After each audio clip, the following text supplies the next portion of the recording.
नमस्कार, आप सभी का स्वागत है रुपेश महतो ब्लॉग्स में। और अभी हमारे साथ है जलकम के बोकारो जिला अध्यक्ष अमरेश महतो जी। तो चलिए इनसे कुछ जानने का प्रयास करते हैं। दादा जोहार करते हैं वो सबसे पहले। जोहार। आपके चैनल के जितने भी दर्शक हैं सबको मेरी ओर से हार्दिक हार्दिक अभिनंदन। जोहार। दादा, जलकम के द्वारा ये जलकम प्रीमियर लीग का जो आयोजन किया गया है, क्या कोई संदेश देना चाहते हैं झारखंड वासी को? देखिए, खेल से माने जो हम लोग खेल का जो आयोजन किए हैं इसमें आपसी संबंध, आपसी जो सामंजस्य, प्रेम, सौहार्द का वातावरण बनता है, द्वेष खत्म होता है और एक अच्छा संदेश आता है। शारीरिक रूप से, मानसिक रूप से लोग तनाव मुक्त होते हैं। इसी के उद्देश्य से हम लोग, और खेल का माने है मेल मिलाप, आपसी जो भेदभाव है, छोटी मोटी जो भावना है उसको सामंजस्य करने का एक प्रयास किया गया है। छोटा सा प्रयास है, जिला स्तर में हम लोगों के द्वारा ये आयोजन किया गया है। रही बात, आप जान रहे हैं खेल आज के इस आधुनिक युग में खेल अति आवश्यक है। शारीरिक रूप से आप देख रहे हैं, आए दिन आप डॉक्टर के यहाँ भी जाइए, कुछ बीमार हो गया तो वहाँ पर आपको एक्सरसाइज करने के लिए बोला जाता है, व्यायाम कसरत कीजिए तभी आप स्वस्थ रहिएगा। तो स्वास्थ्य की दृष्टि से कौन से भी हम लोगों ने देखा कि कहीं न कहीं आने वाले जो युवा पीढ़ी है इसको एक हम लोग संरक्षित और संगठित करके रख सकते हैं और इनका स्वास्थ्य का भी एक ख्याल हम लोग कर सकते हैं। इसी उद्देश्य पर ये खेल का आयोजन किया गया है। और खेल को एक माने जिस तरह सांस्कृतिक क्षेत्र में जो हमारे गायक कलाकार हैं उनको भी संरक्षित संवर्धन करना है, उससे भी एक तरह से हम लोगों का एक मनोरंजन होता है। और मनोरंजन से भी आपसी जो भी तनाव होता है वो तनाव मुक्त होने का एक काम होता है। इसी राजनीति के खेल में देखते हैं दादा कि जलकम के ऊपर कोई ना कोई विवाद चलते रहता है, उस पर क्या कुछ कहना चाहेंगे? देखिए, राजनीतिक पार्टी जब बना है तो विवाद तो आरोप प्रत्यारोप होते रहेगा। और हम आपसे, मैं आपके चैनल के माध्यम से यही कहना चाहता हूं कि आप देख लीजिए, हमारे शरीर के अंदर उंगली जो हाथ में है वो एक बराबर नहीं है। वो स्वाभाविक है, हर इंसान का अपना अपना एक विचार है। वो उनका एक नजरिया है, जो आरोप प्रत्यारोप लगाने वाला का एक अलग नजरिया है। वो अपने नजरिया से वो आरोप प्रत्यारोप लगाते होंगे, उस पर हम नहीं जाते हैं। लेकिन हमारी पार्टी का जो उद्देश्य है, देखते हैं कि टाइगर जयराम महतो सिर्फ विधायक बने, अभी जलकम पार्टी ना सत्ता में आई, लेकिन आरोप जलकम के ऊपर ही लगता है, बाकी पार्टियों पर नहीं लगाते। देखिए, सब पार्टी का जो है ना, जेलकम से ही डर है, क्योंकि जेलकम जन मुद्दों के साथ खड़ा है और जनता के हर दुख सुख में आप आए दिन देखिए, विधायक एक आम नागरिक की तरह आम लोगों की समस्या को सुनते हैं। और आप देख लीजिए, जिस क्षेत्र में विधायक बने हैं डुमरी में, वहाँ पर पूरे राज्य स्तरीय जिला अध्यक्षों को ये मैंने आदेश दिया गया, निर्देश दिया गया कि आप लोग महीनों में 4 दिन जनता दरबार, जनता की समस्या को जैसा भी हो उन तक, उनकी जो समस्या है उनका समाधान करने के लिए, उनकी बातों को सुनने के लिए आप जनता दरबार का आयोजन करें। तो उस उद्देश्य से हमने भी बोकारो जिले में निर्धारित कर दिया गया है। और उसी उद्देश्य से कहीं न कहीं लोग लगा रहे हैं, हमारे पार्टी के पदाधिकारी लोग हैं। तो हम लोग आर्थिक रूप से कहीं न कहीं कमजोर हैं, इसलिए थोड़ा सा व्यापक रूप नहीं दे पा रहे हैं ये जनता दरबार को। और जनता की समस्या का समाधान हमारे छोटे पदाधिकारी भी जिस लेवल का है वो अपना स्तर से समाधान करने का भी प्रयास करते हैं। कुछ लोग विपक्षी पार्टियां कहें या कुछ भी कहें, कुछ लोग ये भी आरोप लगाए कि टाइगर जयराम महतो चुनाव से पहले बड़े बड़े वादे करते थे, चुनाव जीतने के बाद वो कहीं ना कहीं बदल गए हैं। वो अभी सुनने में आ रहा है कि एक गाड़ी को लेकर भी उनके ऊपर विवाद चल रहा है।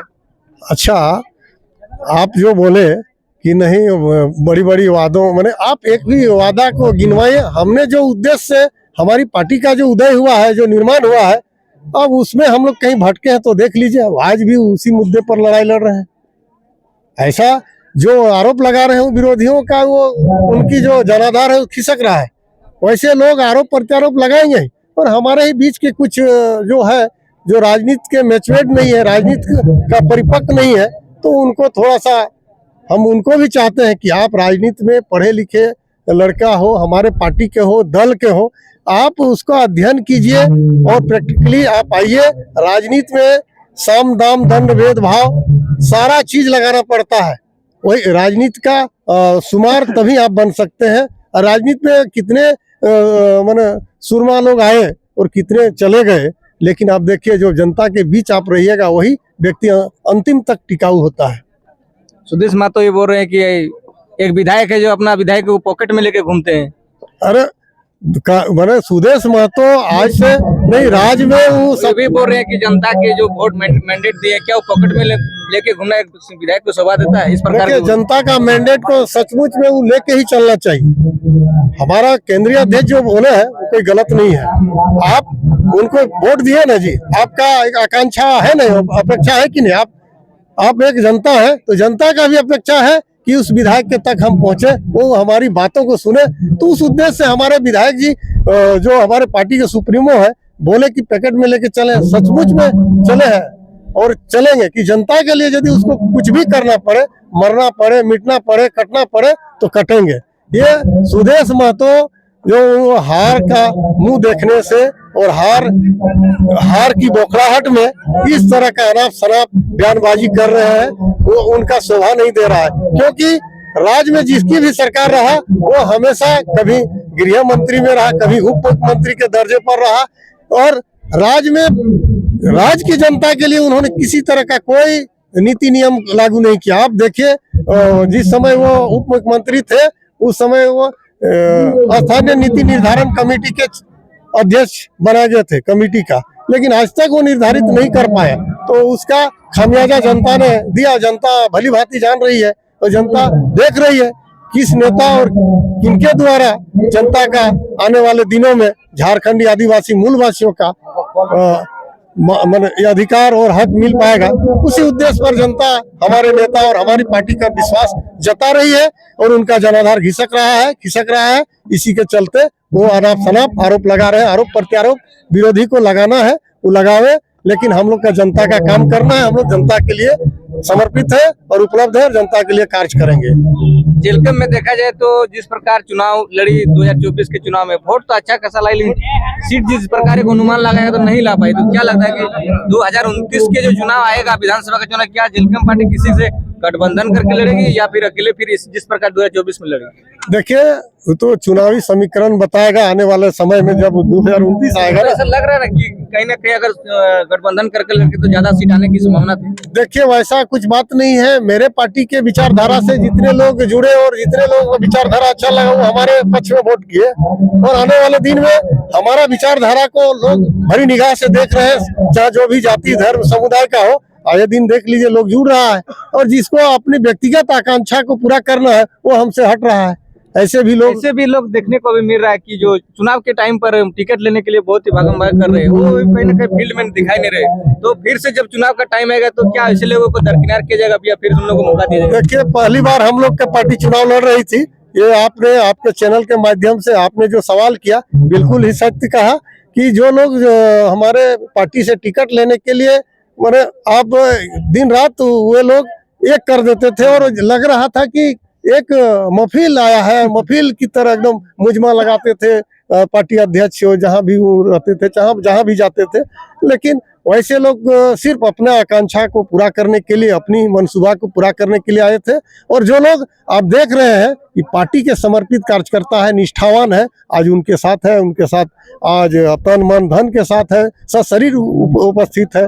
ऐसा आप देखते होंगे, और आपके चैनल के माध्यम से यह कहना चाहते हैं कि वैसे लोग को हम लोग अब चिन्हित कर रहे हैं, और पार्टी अध्यक्ष भी देख रहे हैं कि कौन हमारे ईमानदारी पूर्वक, निष्ठा पूर्वक हमारे साथ खड़ा है। उनको निश्चय ही आने वाले दिन में और अपना अपना क्षेत्र में वो काम करे, जो जैसा कार्य करेगा उसी के अनुसार वो टिकट का वितरण होगा, वो हम लोग देने का काम करें। बात करें गोमिया विधानसभा की, तो गोमिया विधानसभा में देखा जाए तो 2024 से जो लोकसभा चुनाव हुआ था, कहीं ना कहीं जेलकम पार्टी प्रथम स्थान पर रही थी, लेकिन विधानसभा चुनाव में देखा जाए तो वही वोट कहीं ना कहीं वोट कमी के कारण वहाँ पर दूसरे पायदान पर जेलकम पार्टी है। तो क्या कुछ कमी रह गया? नहीं, देखिए, वहाँ सीटिंग MLA भी रहा वर्तमान में, और उनका भी ग्राफ आप देख लीजिए, जो आशु पार्टी के थे डॉक्टर लंबोदर महतो जी, और हमारी जो प्रत्याशी थी नए थे और बहुत मैंने नजदीक में क्या वहाँ पर कोई आपसी आपसी कोई तालमेल की कमी नहीं ना वैसा तालमेल रहता तो हम लोग जो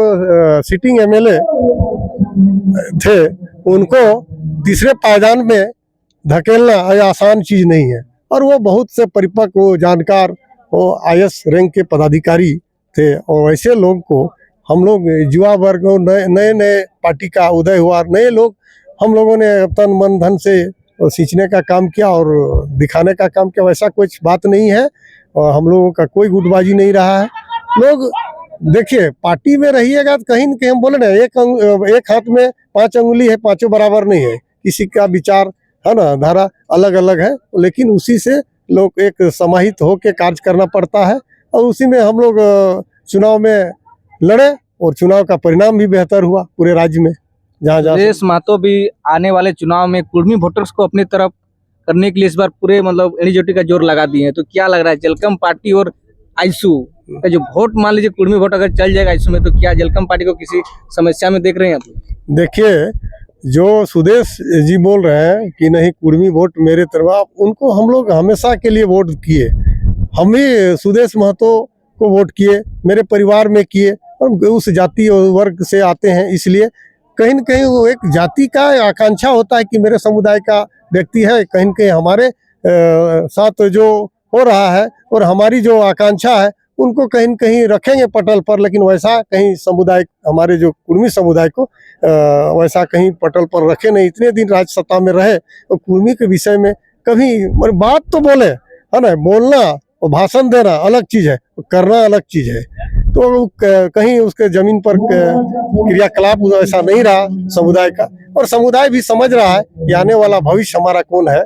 और ऐसे जयराम दा के लिए हमारे जो स्वजातीय है समुदाय है कुर्मी समुदाय, वो आने वाले दिन में हमारे साथ है और रहेंगे भी। देखिए ये राज्य में निश्चय ही हम लोग आदिवासी थे, लेकिन किसी कारणवश राज्य सूची केंद्र सरकार के द्वारा सूची से हटाया गया, यानी हमारी भी समाज का भूल हो सकता है। लेकिन हम लोग ने हमारी पार्टी का ये माने एक मैनिफेस्टो में भी आप देखे होंगे, सरकार जो मेरी जो सरकार जो चुनाव लड़ी, ये सरकार बोल रहे हैं सॉरी पार्टी जलकेम की जो घोषणा पत्र में आप देखें कि कुर्मी समुदाय को अलग कॉलम से संरक्षित और संवर्धन करने की बात है। तो निश्चय ही हमारे लोग इस राज्य का आदिवासी है और आदिकाल से रह रहे हैं, तो संवर्धन और संरक्षण करना भी हमारा कर्तव्य बनता है। हम हमारे उस बिरादरी का होने के नाते, लेकिन किसी का हक मारी नहीं हम लोग करना चाहते हैं। सब मान लीजिए वो BC1 BC2 चल रहा है ना, इस तरह आदिवासी 1 आदिवासी 2 होगा। इसी आधार पर हम लोगों ने संरक्षित और संवर्धन करने का प्रयास किया जा रहा है, जो आदिवासी समुदाय को भी नहीं लगे कि मेरा हक और अधिकार को छीना जा रहा है। हक अधिकार एक आपसी सामंजस्य कायम हो और दोनों वर्ग का एक रिलेशन हो, जो उस समय विनोद बाबू और AK राय और आपका गुरुजी संथाल समाज और शिवाजी समाज के नाम से चलाया किए और पार्टी बना झारखंड मुक्ति मोर्चा 1972 में। अब देखिए वही है उसी के तर्ज पर, लेकिन उस समय गुरुजी ने भी कहा था कि नहीं कुर्मी आदिवासी। आज भी डॉक्टर निर्मल मिंज में भी आप देख लीजिए कहा कि कुर्मी 81 गोष्ठी वाला टोटेमिक आदिवासी है। तो आप देख लीजिए कहीं न कहीं आदिवासी लोग ही सर्टिफाई कर रहे हैं। हमारे कुछ लोग राजनीतिक रोटी सेकने के लिए इस तरह का विद्वेष फैलाया जा रहा है, जाति वर्ग बांटना चाह रहा है, लेकिन हमारा जो पर्व त्योहार है सारा चीज है वो उनके साथ एक साथ समानता है, कोई भिन्नता नहीं है। इसलिए जो भी आदिवासी भाई विरोध करना चाह रहा है तो विरोध नहीं होनी चाहिए। हमने कहा कि हमारी पार्टी भी है कि आदिवासी 1 आदिवासी 2 इस तरह करके हम लोग कॉलम राज्य कॉलम में संरक्षित करेंगे। राज्य में सरकार बनती है और आदिवासी भाई भी और समझ रहा है। आज सालखन मुर्मू के देखिए लॉयरिस्ट है, पूर्व सांसद थे, वो भी समझ गए कि राज्य यदि बचेगा आने वाले दिन में बाहरी लोगों से तो कुर्मी समुदाय को साथ लेके चलना पड़ेगा, तो नहीं तो नहीं बच सकता है ये राज्य। दूसरे राज्य के लोग इसी तरह हम लोग आदिवासी कुर्मी OBC और मूलवासी को लड़ाया जाएगा, सदानों को लड़ाया जाएगा और कहीं ना कहीं हमारी हक व अधिकार को इसी तरह बाहरियों के द्वारा लुटवाया जाएगा। मेरा आखिरी सवाल रहेगा, अभी चुनाव तो बहुत ही थोड़ा लेट से होगा, 2029 में लेट टाइम है, लेकिन बात करते हैं कि ये जलकम पार्टी की जो कमी रह गई थी इस बार के चुनाव में, तो आगे कैसे क्या कोशिश रहेगा कि जलकम पार्टी उन लोगों तक पहुंचा जाए, ऐसे लोगों को जोड़ा जाए? देखिए, कभी तो रहा, पार्टी का बना हुआ 6 महीना नहीं हुआ और चुनाव सामने आया। कहीं कहीं छात्र मोर्चा का गठन नहीं हुआ, महिला मोर्चा का आनंद फानंद में कहीं कहीं गठन हुआ, बुद्धिजीवी मोर्चा का गठन नहीं हुआ, एसटी मोर्चा का गठन नहीं हुआ। तमाम मोर्चा जो है हम लोग गठन नहीं कर पाए। जितने विंग थे, जितना प्रकोष्ठ थे पार्टी में संचालित करने का, अलग अलग माने जिम्मेवारी दे के डिवाइड करके हम लोग विकेंद्री करके देना था, वो हम लोग नहीं कर पाए। तो उसका कमियां रहा है, उसको आए दिन हम लोग भरेंगे और सदस्यता अभियान का हम लोग बहुत जल्द इसका जो है चलाएंगे और विस्तार करेंगे। पार्टी से लोगों को जोड़ेंगे और पार्टी में जुड़ने के लिए भी लोग। अच्छा, ऐसे भी कुछ लोग हैं जो पार्टी पदाधिकारी है जो काम नहीं की थी इस बार के चुनाव में, ऐसे लोगों के ऊपर क्या कुछ निर्णय रहेगा? देखिए, पार्टी का बहुत जल्दी केंद्रीय महासम्मेलन होने जा रहा है और सम्मेलन में हम लोग तय करेंगे और पार्टी में जो लोग निष्क्रिय हो गए और कहीं पर दूसरे दल में भी चले गए पार्टी पदाधिकारी बन के, वैसे लोगों को हम लोगों ने निरस्त करके, रद्द करके उसको नए पदाधिकारी का चयन करेंगे जो निष्ठा पूर्वक हमारे पार्टी हित में और जनहित में काम कर सके। वैसे लोगों को जोड़ेंगे और वैसे लोगों को जोड़ के पार्टी को आगे हम लोग विस्तार देंगे और मजबूती करेंगे। ये थे जेलकम के बोकारो जिला अध्यक्ष जो अपनी बातों को रखते हुए, बहुत बहुत धन्यवाद। धन्यवाद, जोहार।